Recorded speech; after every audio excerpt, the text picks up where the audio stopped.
Je vais vous présenter Prep Academy, qui est une plateforme en ligne pour préparer son concours. Donc, l'idée de Prep Academy, elle est née il y a 10 mois, en discutant avec un ami qui donnait des cours de mathématiques pour préparer au concours des infirmiers. Et en discutant avec lui, donc, je lui demande quelles sont les difficultés du cours. Il me dit c'est assez facile, c'est niveau mathématiques 3e seconde. Donc il me dit, mais tu sais combien ils payent ces gens-là pour le faire? Je ne dis pas 300, 400 euros, ils payent 2000 euros leur formation. Et qu'est-ce qui se passe s'ils peuvent ou ils ne veulent pas payer 2000 euros?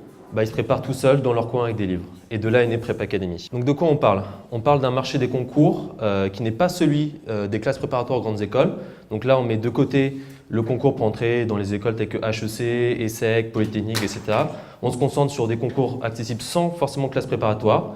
Donc les concours paramédicaux, les concours de la fonction publique, les concours sociaux, concours d'assistance sociale. Et ces personnes-là, elles représentent 750 000 candidats chaque année, qui se renouvellent donc forcément. Aujourd'hui, ces candidats, comment ils se préparent?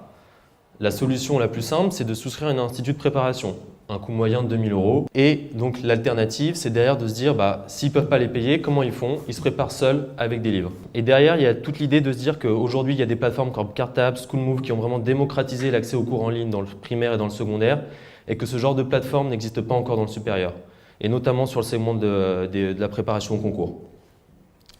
Donc concrètement, Prep Academy, quelles sont les principales fonctionnalités de la plateforme? On dispense du contenu, donc des cours, des exercices, des examens. De plus, on aide la personne à organiser vraiment sa préparation. On lui fournit un calendrier, on lui fait des propositions de contenu qui dépendent forcément de ses résultats aux exercices, et on lui fournit des statistiques pour qu'il sache vraiment où aller.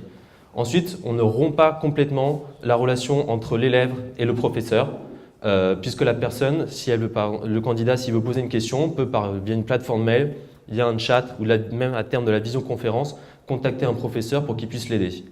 Et ensuite, un de nos gros critères de différenciation, c'est forcément le prix, puisqu'on sera 3 à 4 fois moins cher que le présentiel. Notre stratégie aujourd'hui, on se concentre sur un segment, qui est le concours parallèle des écoles de commerce, que je connais bien.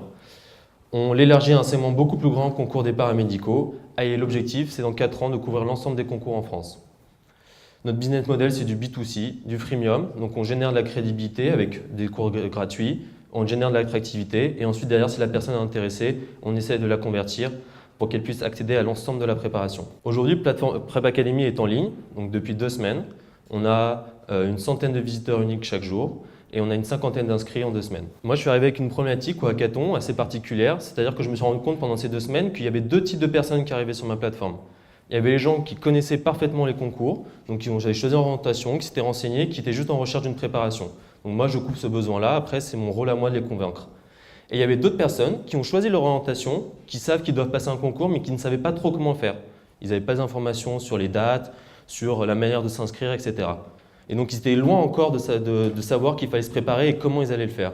Et moi, j'étais avec cette problématique en me disant comment je fais pour attirer ces personnes et les convertir. Et du coup, on est arrivé avec une solution qui était du contenu. Aujourd'hui, lorsqu'on veut chercher des informations sur un concours, on a des sources disparates. On a l'ONICEP, on a les sites des écoles, c'est souvent très mal mis en forme. C'est pas très sexy.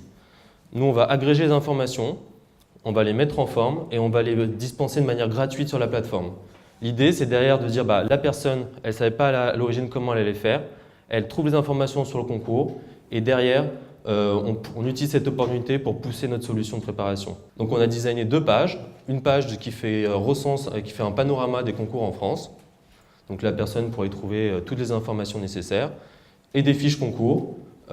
Qui vont changer des fiches par exemple qu'on peut trouver sur des sites de l'ONICEP ou ce genre de choses, et avec derrière forcément un call to action pour engager les gens directement sur notre préparation. Pour résumer, aujourd'hui, Prep Academy évolue sur un marché qui est existant, qui est conséquent, 750 000 candidats chaque année, et qui se digitalise.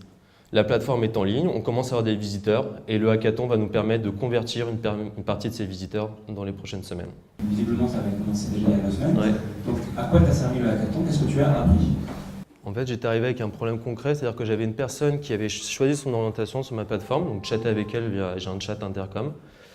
Et cette personne savait qu'elle devait préparer un concours, en l'occurrence le concours d'assistante sociale, mais elle n'avait aucune information sur quelles étaient les épreuves, combien ça allait lui coûter, où s'inscrire, etc. Moi, j'ai commencé à chatter avec elle. Je lui ai dit, voilà, ce concours, ça se passe de telle manière, telles sont les épreuves. Elle m'a dit, ok, merci beaucoup. Je lui ai dit, mais tu sais que pour se préparer, tu as 2 choix, soit tu fais du présentiel, soit tu te prépares tout seul. Je lui ai dit que le présentiel, en moyenne pour les concours sociaux, c'était 2500 €. Elle a dit que c'était trop cher. Je lui ai dit, moi, je te propose 500 €, est-ce que tu achètes? Elle m'a dit oui. Donc du coup, je me suis dit, bah, il y a un truc à faire pour éviter forcément de passer par le chat, qui est consommateur de temps, et de générer une partie de la plateforme qui puisse renseigner les gens sur les concours et derrière les convertir directement. Donc c'est ce qu'on a fait aujourd'hui. Moi, j'étais arrivé en me disant, comment je fais pour systématiser cette chose-là? Et on est arrivé avec ces prototypes de pages qui aujourd'hui sont designés, qui peuvent être intégrés. Aujourd'hui, c'est responsive. Voilà, à terme, l'idée, c'est forcément de développer une application mobile. Mais aujourd'hui, oui, c'est tout support. Ouais. Après, c'est vrai que c'est beaucoup plus simple de faire de l'apprentissage à long terme sur le web. Après, on peut tout à fait faire des petits exercices dans les transports sur mobile à partir du moment où on a du réseau. Et sur tablette, ça rend très bien aussi. C'est quoi l'adresse du site? Prepacademy.fr. Le référencement est pas avec un Y, ouais. Le référencement est pas génial encore.